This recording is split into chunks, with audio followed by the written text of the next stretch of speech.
Muy buen domingo a todos. Estamos en el cuarto domingo de este tiempo ordinario.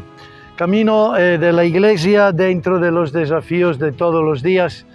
Esta semana hemos vivido ciertamente con preocupación los hechos que acompañan el mundo, la guerra sobre todo de Ucrania, con pequeños pasos que siempre nos ponen un poco más cerca a una extensión del conflicto. A nivel del país, la situación de la preparación del año escolar, con todo este problema del intento de ideologizar nuestra juventud a través del cuento de hechos que no son verdad y no son parte de la historia real del país, sino fruto de una lectura ideológica que torce la realidad y le hace mentira.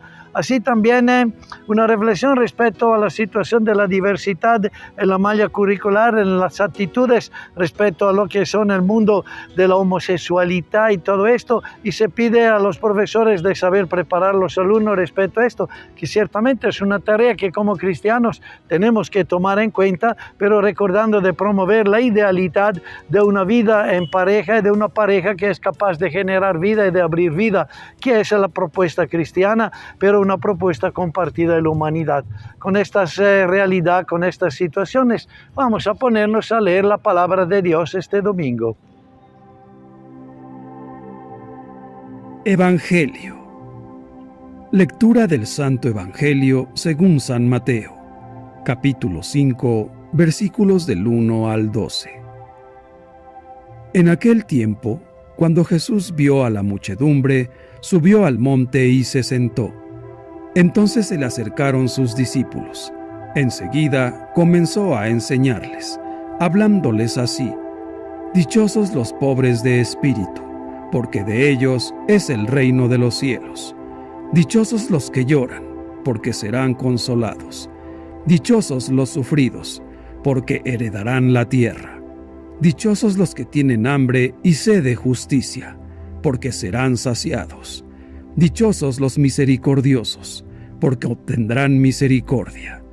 Dichosos los limpios de corazón, porque verán a Dios. Dichosos los que trabajan por la paz, porque se les llamará hijos de Dios. Dichosos los perseguidos por causa de la justicia, porque de ellos es el reino de los cielos. Dichosos serán ustedes cuando los injurien, los persigan y digan cosas falsas de ustedes por causa mía. Alégrense y salten de contento, porque su premio será grande en los cielos. Palabra del Señor. Gloria a ti, Señor Jesús.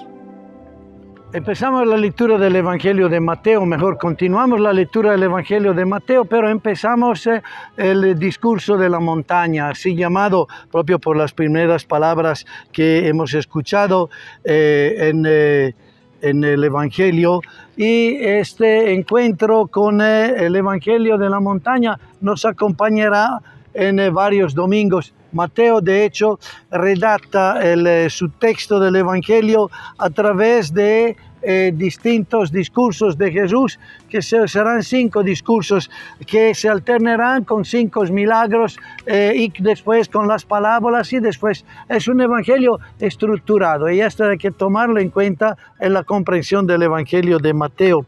Y este evangelio de hoy empieza diciendo esto, que frente a la multitud Jesús sube a la montaña. La montaña, la tradición cristiana la coloca en un lugar preciso, que no necesariamente es el lugar histórico, pero es un lugar preciso que da la indicación de cómo Jesús sale al encuentro con Dios. La montaña es la montaña donde se paró el arca de Noé para empezar una historia nueva.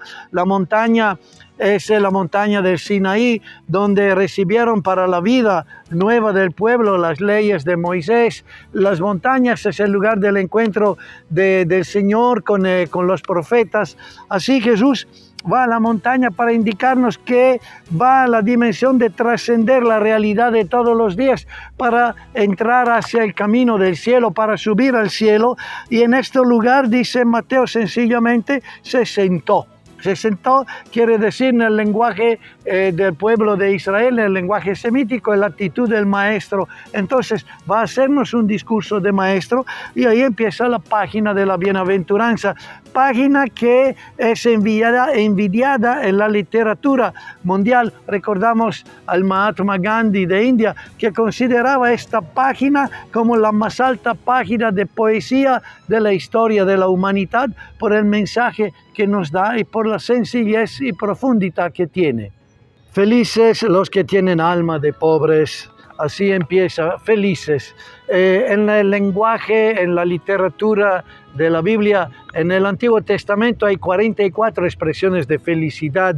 En el Nuevo Testamento encontramos esta página de Mateo, la encontramos más resumida en la versión de Lucas y encontramos también otras afirmaciones respecto a la expresión de felicidad que se vuelven como expresión de proverbios. Felices los que escuchan tu palabra, felices los que escuchan tu palabra y la pondrán en práctica. Feliz tu madre, feliz los que son hermanos y hermanas de Dios. Son varias. Felices los invitados a la cena del Señor, nos dice la liturgia, la felicidad. El hombre, la persona humana busca felicidad y esta primera bienaventuranza, así se llama esta búsqueda de felicidad, nos presenta el tema del dinero, como si la felicidad dependiera del dinero. Ya aquí se abren dos preguntas. ¿Qué es para ti la felicidad? ¿Qué significa para ti buscar la verdadera felicidad? Un poco de salud, un poco de buena suerte, un poco de dinero.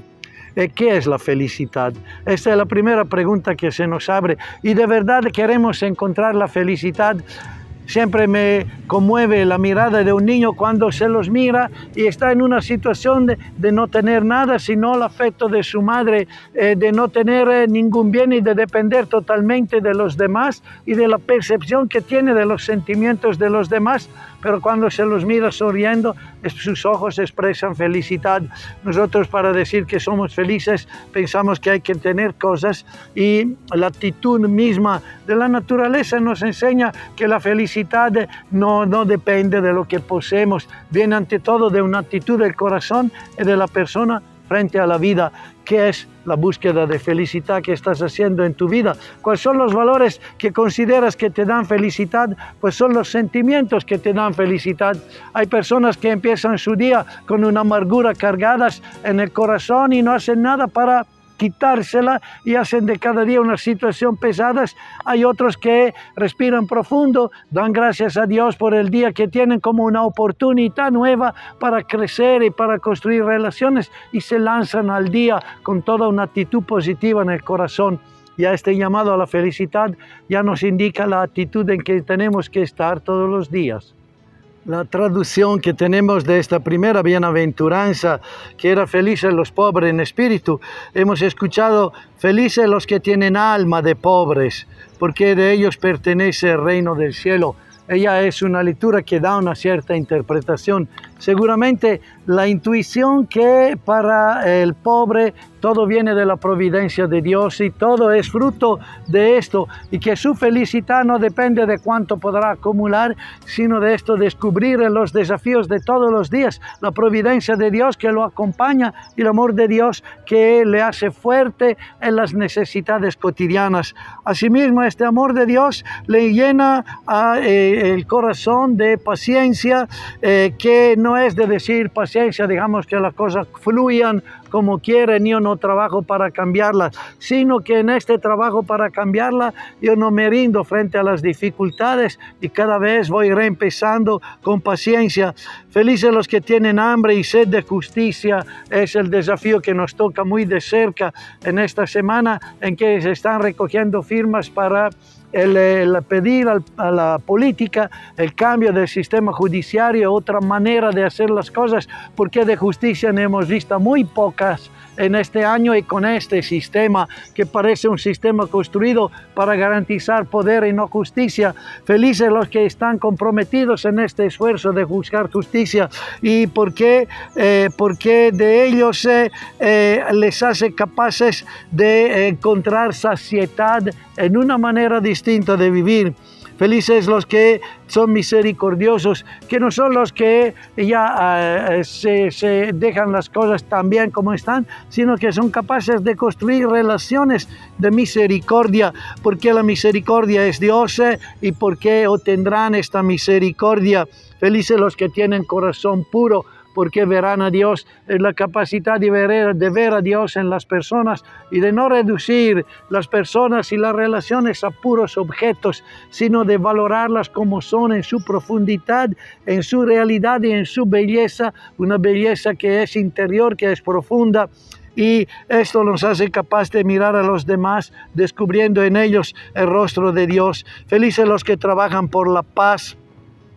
Desafío grande en un país que se confronta siempre y cada vez más con quien quiere dividir y enfrentar para construir un poder que hace siempre de sufrimiento y de dificultad la vida. Y en vez el cristiano está frente a todo esto indicando el camino de la paz, que es el camino de la hermandad. Por eso serán llamados hijos de Dios, porque Dios será reconocido como Padre de ellos. Y felices los que son perseguidos por practicar la justicia, los que no se doblan a la corrupción, los que no se inclinan al poder, sino que reconocen que en el respeto de la ley fundamentan la igualdad de la dignidad de la persona y son capaces de luchar por eso y hasta de sufrir por eso. Pero esta actitud indica que ellos pertenecen ya hoy al reino del cielo.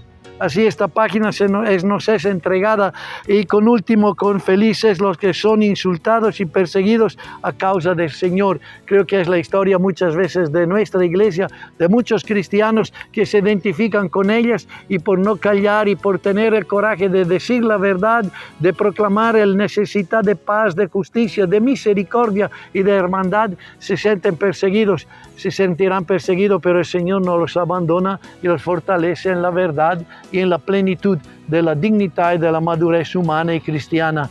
Una página de bendición a todos los que viven así. Que tengan un buen domingo, una buena semana.